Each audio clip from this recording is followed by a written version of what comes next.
பையன் விளையாடிக்கிட்டு இருக்கிறான் அந்த கடல் அலையில.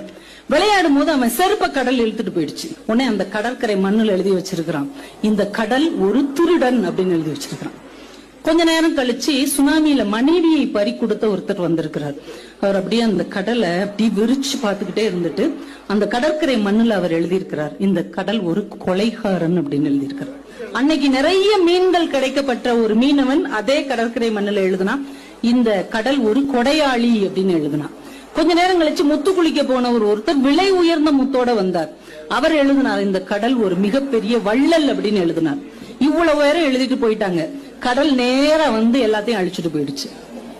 ஏனென்றால் இந்த உலகம் பார்வைகளால் ஆனது. உங்களை பத்தி ஒவ்வொருத்தரும் ஒவ்வொரு அபிப்பிராயத்தை வைத்திருப்பார்கள்.